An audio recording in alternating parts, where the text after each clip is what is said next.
राधे राधे दोस्तों। एक बार की बात है, एक राजस्थान के एक गांव में हरि नाम का एक कुम्हार रहता था। उसका केवल एक ही बेटा था जिसका नाम मानव था।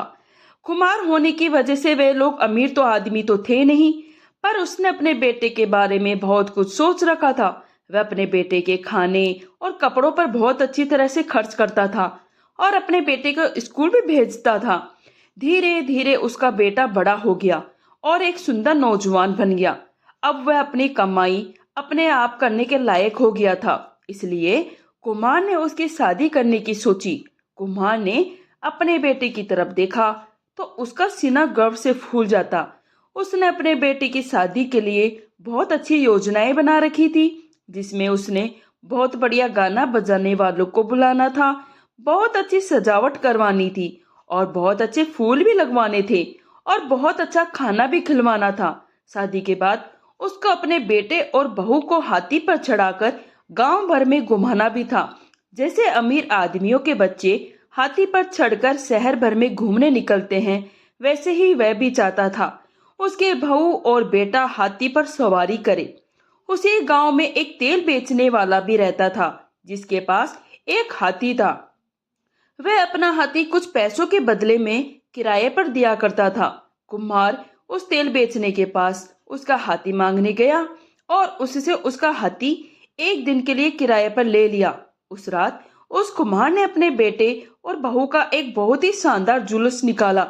दूल्हा और दुल्हन दोनों अपने सबसे अच्छे कपड़े पहने हुए थे। दोनों हाथी पर बैठे हुए थे, जिसको उस मौके के लिए खास तरीके से सजाया गया था। उनके पीछे पीछे बहुत सारे आदमी, स्त्रियां, बच्चे चल रहे थे।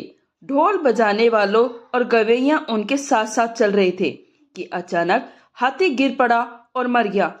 ये देखकर कुम्हार तो बेचारा सकते में आ गया क्योंकि हाथी अभी तक तो बिल्कुल ठीक था, फिर इतनी जल्दी उसको क्या हो गया? वह मर गया।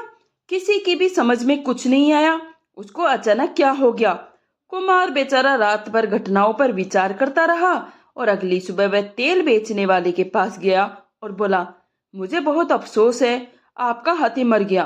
कहकर उसने उसको या तो दूसरा हाथी या फिर हाथी की पूरी कीमत देने का वादा किया। तेल बेचने वाला स्वभाव से झगड़ालू आदमी था। वह खड़ा होकर कुम्हार पर चिल्लाने लगा। उसको तो अपना वही हाथी चाहिए जिसको उसने पाला था। अब ये तो साफ था, कुमार वही हाथी वापस नहीं ला सकता था क्योंकि वह तो मर गया था। इसलिए तेल बेचने वाले ने कचहरी में शिकायत कर दी। जब उनका मामला सुनने का दिन आया तो जज ने तेल बेचने वाले से उसकी शिकायत पूछी। तेल बेचने वाला बोला, कुमार ने एक दिन के लिए उसका हाथी किराए पर लिया था पर वापस नहीं किया। अब जज ने कुम्हार से पूछा, उसने तेल बेचने वाले का हाथी वापस क्यों नहीं किया? तो कुम्हार ने जज को सारी कहानी बता दी और वही कहा जो उसने तेल बेचने वाले से कहा था। वह उसको या तो दूसरा हाथी दे देगा या फिर उसके हाथी की पूरी कीमत अदा कर देगा। जज ने सोचा ये सौदा भी ठीक है। उसने तेल बेचने वाले को समझाने की बहुत कोशिश की, वह इन हालतों में ये सौदा ठीक है, पर वह तेल बेचने वाला अपनी जिद पर अड़ा रहा। जज एक अक्लमंद आदमी था। उसने देखा कि तेल बेचने वाले से बहस करने का कोई फायदा नहीं, सो उसने मुकदमा अगले दिन के लिए रख दिया। ये सुनकर तेल बेचने वाला वहां से चला गया। जब वह वहां से चला गया तो जज ने कुम्हार को बुलवाया और उसी से कहा कि उसको मालूम था कि उसका सौदा एक ईमानदारी का सौदा है, फिर भी वह तेल बेचने वाले को उस सौदे पर राजी नहीं कर सका। इसलिए उसने कुम्हार को एक योजना समझाई। उसने कुम्हार के कान में कुछ फुसफुसाहट या उसको सुनकर कुम्हार वहां से हंसता हुआ चला गया। अगले दिन सुबह को जब कचहरी खुली तो वहां कुम्हार कहीं नहीं था। तेल बेचने वाला ये कहता हुआ इधर उधर घूम रहा था। ये कुम्हार तो लगता है कचहरी से डरकर भाग गया। थोड़ी देर तक इंतजार करने के बाद तेल बेचने वाले ने जज से कहा, ऐसा लगता है कुम्हार कचहरी आने से डर रहा है, इसलिए वह अपने घर में छिपा बैठा है। सो उसने कचहरी से कुम्हार के घर जाने की और खुद उसको वहां से लाने की इजाजत मांगी। जज ने ये इजाजत उसको तुरंत ही दे दी और साथ में कचहरी का एक जूनियर ऑफिसर साथ कर दिया। दोनों कुम्हार के घर पहुंचे। तेल बेचने वाले ने उसके घर का दरवाजा बहुत जोर से खटखटाया, पर अंदर से कोई जवाब नहीं आया। उसने दरवाजे पर अपने घूंस से मारा और अपनी सबसे ऊंची आवाज में कुम्हार का नाम लेकर भी पुकारा, पर अंदर से बिल्कुल ही शांति थी, कोई आवाज नहीं थी। यह देखकर तेल बेचने वाले को बहुत तेज गुस्सा आ गया और गुस्से भरकर उसने दरवाजे को एक बहुत जोर का धक्का दिया।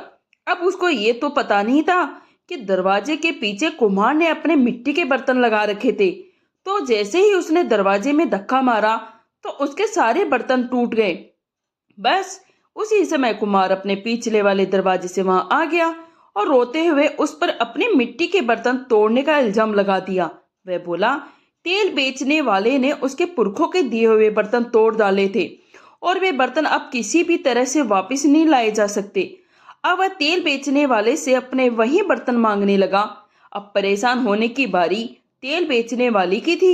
उसने कुमार से सौदा किया, अगर वह उससे अपने वही मिट्टी के बर्तन नहीं मांगेगा तो वह भी उसे अपना वही हाथी नहीं मांगेगा और मुकदमा वापस ले लेगा। कुमार काफी देर तक ना नुकुर करने का बहाना करता रहा, पर आखिर में उसने उसकी बात मान ली और मामला तय हो गया। ना तो कुमार अपने वही बर्तन मांगेगा और ना ही तेल बेचने वाला अपना वही हाथी मांगेगा। मुकदमा वापस ले लिया गया। इस तरह तेल बेचने वाला दोनों तरफ से हार गया, उसका हाथी भी गया और उसको हाथी का पैसा भी नहीं मिला। हालांकि कुम्हार के भी थोड़े बर्तन टूट गए थे, पर वे इतने कीमती भी नहीं थे जितना कि तेल बेचने वाले का हाथी। तो दोस्तों, ये कहानी यहीं समाप्त होती है। आपको ये कहानी कैसी लगी? अगर आपको ये किस्सा थोड़ा सा भी पसंद आया तो प्लीज़ इसे शेयर कीजिए और लाइक कीजिए। कहानी सुनने के लिए आप सभी का धन्यवाद।